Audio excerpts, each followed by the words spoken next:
लीजिए महाराज, आपकी धर्मपत्नी का आक्रोश अब समाप्त हो गया। इन्होंने मेरी बात मानकर मुझ पर बड़ा उपकार किया है।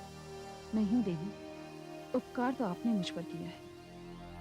मेरी बुद्धि भ्रष्ट हो गई थी। आपने सही दिशा देकर मुझ पर उपकार किया है। मैं आपका एहसान जीवन भर नहीं भूलूंगी। महाराज, मुझे क्षमा कर दीजिए। मैं अपने आप पर नियंत्रण खो चुकी थी। मैंने इतना कुछ कह दिया। ये आप क्या कह रही हैं महारानी? मैं तो इतना ही कहूंगा कि आपने जो कुछ भी कहा वो सब पुत्री मोह के कारण कहा। पुत्री, मैं तुम्हारे साथ बहुत बड़ा अन्याय करने जा रही थी। ये तो भला हो गुरु पत्नी का, जिन्होंने समय पर आकर मेरी आंखें खोल दी। पुत्री, अब तुम जो चाहोगी, जैसा चाहोगी, वैसा ही होगा। माताश्री। देवर्षि, सच पूछिए तो आप ही की कृपा दृष्टि का परिणाम है।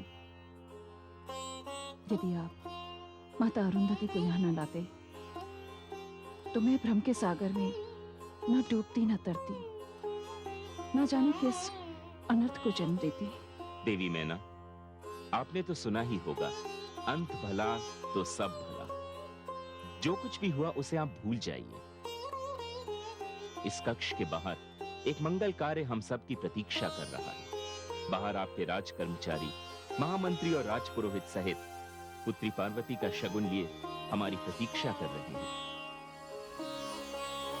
और ये तो मेरे लिए बड़े ही सौभाग्य की बात है कि शगुन की इस शुभ घड़ी में मैं तब भी उपस्थित था और अब भी हूं।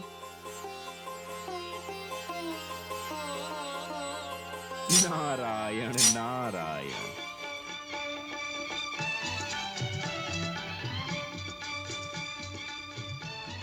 ये देखो, ये भी देखो। पुत्री पार्वती, कुछ कमी रह गई हो तो बता दे।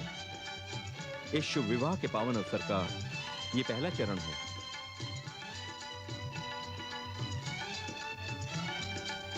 नारायण नारायण। आप दुल्हे को विवाह के लिए वचनबद्ध करने नहीं, दुल्हे को मोल लेने के लिए आए। मुझे सब कुछ नहीं चाहिए। ऐसी परंपरा तो होनी भी नहीं चाहिए।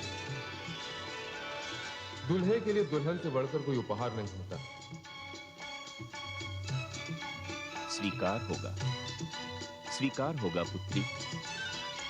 जिस विनम्रता के साथ महाराज हिमांचल भगवान शिव को ये शगुन भेज रहे हैं, उन्हें स्वीकार होगा। आप चिंता ना करें। पुत्री पार्वती, तुमने कुछ नहीं कहा? पिताश्री, आपने जो सोचा, जो किया वो उत्तम है, सर्वथा उचित है। महाराज, यदि कोई कमी रह गई हो तो हमारे जमाता भगवान शिव से क्षमा मांग लीजिएगा। महारानी मैना, जो दोनों हाथों से सदैव बांटते आ रहे हैं, उन्हें कभी कभी कुछ ग्रहण करने का आनंद भी तो उठाना चाहिए। आप चिंता ना करें, भगवान शिव को इससे बहुत आनंद मिलेगा। महाराज, शगुन लेकर चलने का यही शुभ मुहूर्त है। हमें चलना चाहिए। महाराज, आपकी यात्रा मंगलमय हो, पथ शुभ हो। देवर्षि नारद, जब यात्रा में आप साथ होंगे तो यात्रा तो शुभ होगी ही। नारायण नारायण।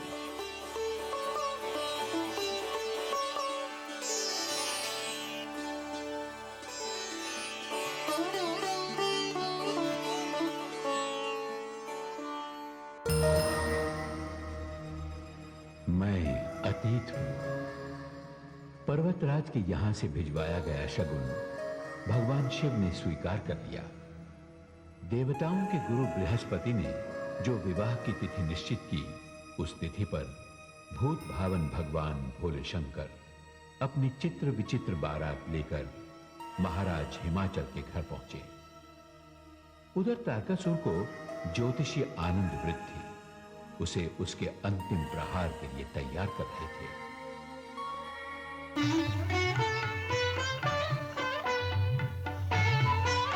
महाराज, जब से हिमाचल पुत्री पार्वती का जन्म हुआ है, मैं तब से आपको निरंतर सावधान करता आया हूँ, किंतु आपने अभी ज्योतिषाचार्य जी, और मैंने भी उसे समाप्त करने के लिए निरंतर प्रयास किए, किंतु वो हर प्रयास से बचती रही है।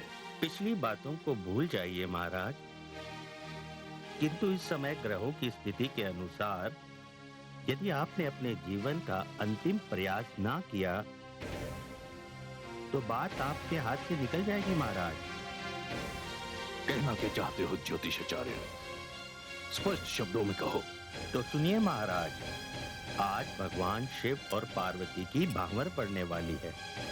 देवगुरु बृहस्पति तो उनके विवाह का मुहूर्त भी निकाल चुके हैं। महाराज, यदि ये मुहूर्त टल गया तो आपके जीवन पर आया हुआ संकट भी टल जाएगा। हाँ महाराज।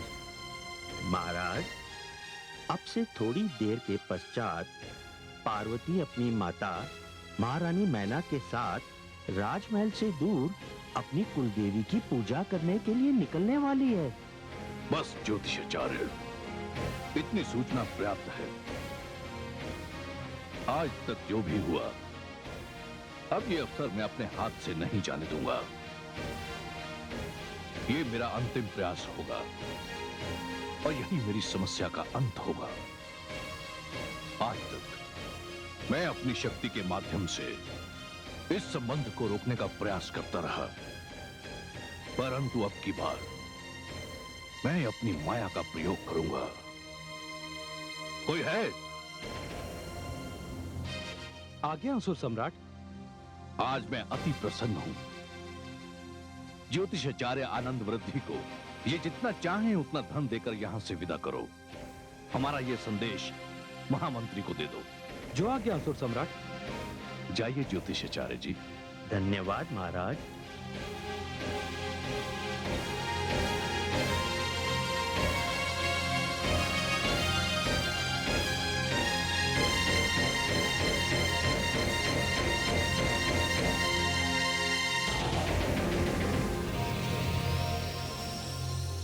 शिष्य, वर्षों पहले तुमने एक प्रश्न किया था, क्या तुम्हें स्मरण है? हाँ गुरुदेव, मुझे स्मरण है, किंतु उसका उत्तर मुझे आज तक नहीं मिला। आज मैं तुम्हें तुम्हारे प्रश्न का उत्तर दूंगा। यदि उस दिन मैंने केवल महाराज हिमाचल का कार्य किया होता तो वे प्रसन्न होकर मुझे अधिक से अधिक कितना धन दे देते, किंतु असुर सम्राट ने तो मांगना मेरी इच्छा पर छोड़ दिया। ठीक है, आज मैं अपनी विद्या का भरपूर लाभ उठाऊंगा। अब मुझे जीवन भर किसी प्रकार का श्रम करने की आवश्यकता नहीं।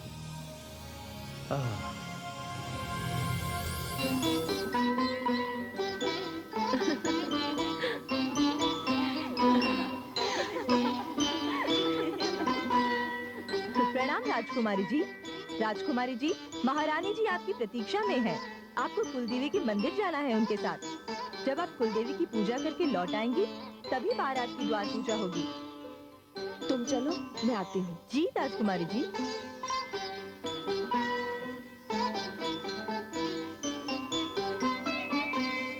पुत्री,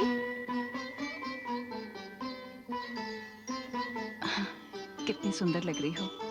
चलो पुत्री, बहुत देर हो गई है। चलिए माताश्री।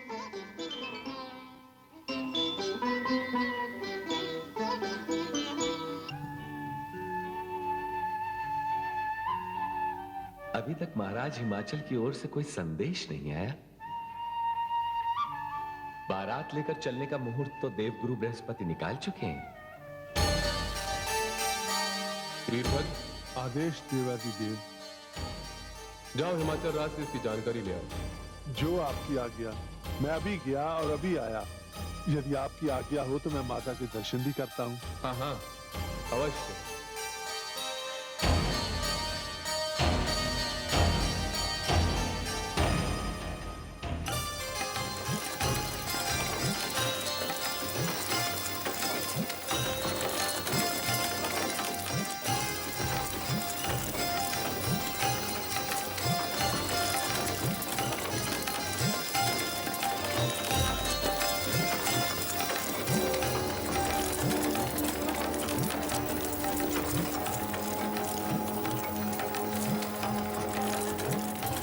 सारथी, रुको, रुको सारथी।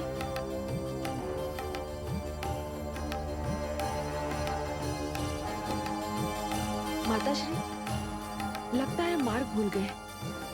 पहले तो कुलदेवी का मंदिर इतनी दूर नहीं था। कहीं हम मार्ग भूलकर किसी और स्थान पर तो नहीं आ गए? क्या हुआ माताश्री? तुम्हारा कथन बिल्कुल सत्य है। हम कुलदेवी के मंदिर से बहुत दूर आ चुके हैं। तब तो हमें तुरंत लौट जाना चाहिए माताश्री। लौट जाना चाहिए? हाँ।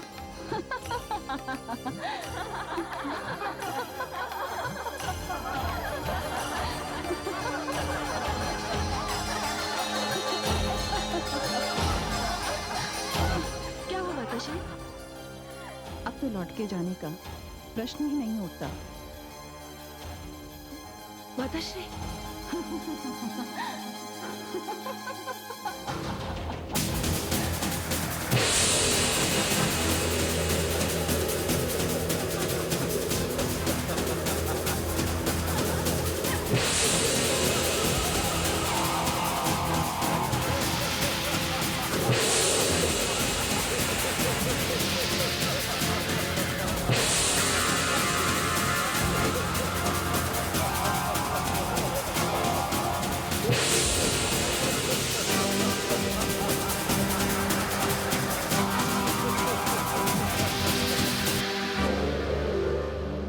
पुत्री, पुत्री पार्वती,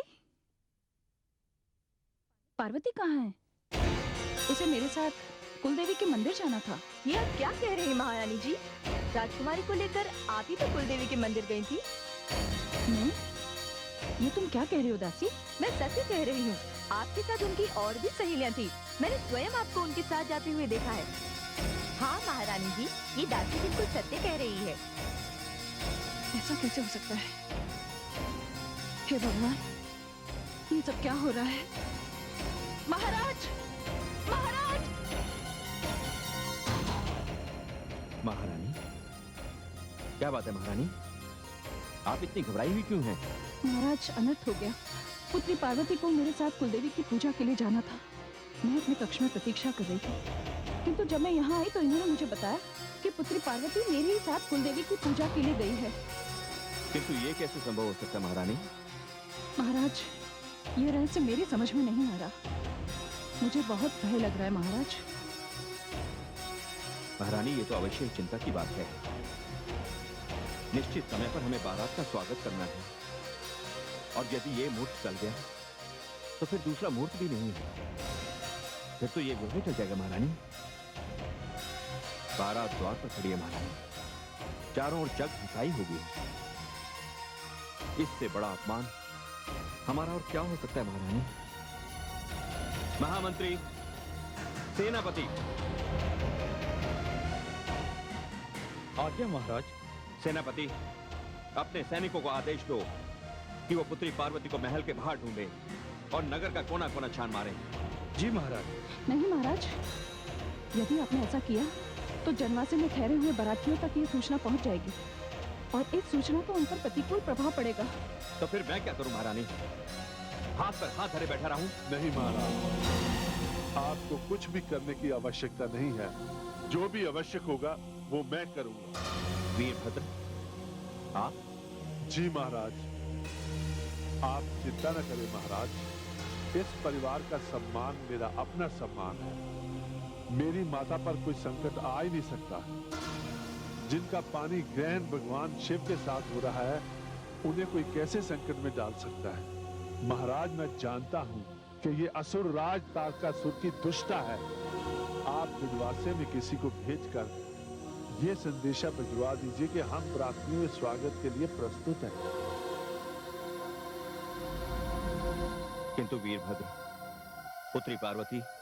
महाराज, मैं आपको वचन देता हूं, प्रार्थनियों के आगमन से पहले माता यहां पहुंच जाएंगी।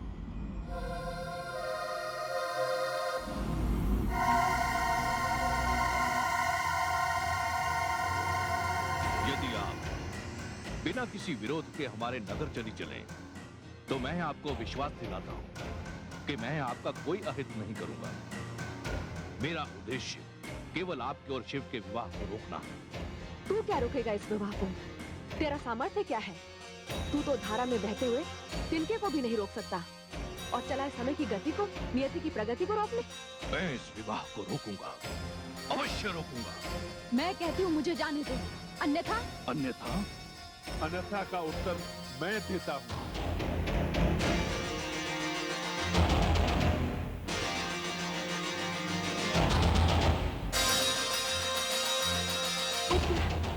पापी निरादम, तू अपने आप को असुरों का राजा समझता है और मेरी माता पर मायावी शक्तियों का प्रयोग करना चाहता है। कौन हो तुम? मेरा परिचय तेरे 2 बार भेजे हुए सैनिकों से तुझे मिल चुका होगा। अंतिम बार तूने 8 सैनिक भेजे थे, 7 को मैंने मार गिराया, 1 को मैंने जीवित छोड़ दिया ताकि वो तुझे उन 7 की मृत्यु का समाचार दे, किंतु लगता है कि भय के मारे वो भी तेरे पास नहीं पहुंचा।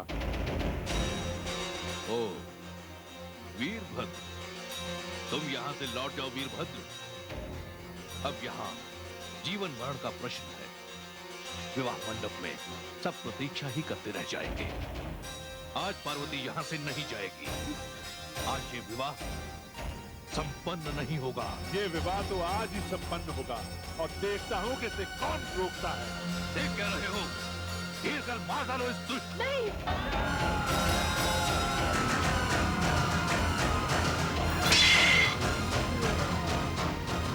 आप चिंता मत कीजिए माता, जिस पुत्र को आपका आशीर्वाद प्राप्त हो उसका कोई कुछ नहीं बिगाड़ सकता। आप पीछे हट जाइए, मैं आपको छूना नहीं चाहता।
व्यर्थ में अपने असुरों का संहार करा लिया। अरे अंधे, अब भी समय है, लौट जा।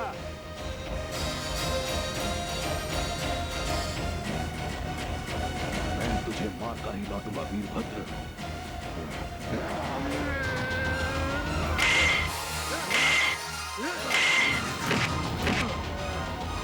माता, विवाह का मुहूर्त निकल जाएगा, आप चले जाइए यहाँ से, मैं इससे निपट लूंगा। नहीं पुत्र, मैं अपने पुत्र को इस स्थिति में छोड़कर नहीं जा सकती। नहीं माता, आप चले जाइए।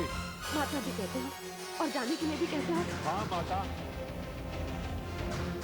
वहाँ 2 परिवारों की प्रतिष्ठा का प्रश्न है, विवाह के मुहूर्त का प्रश्न है।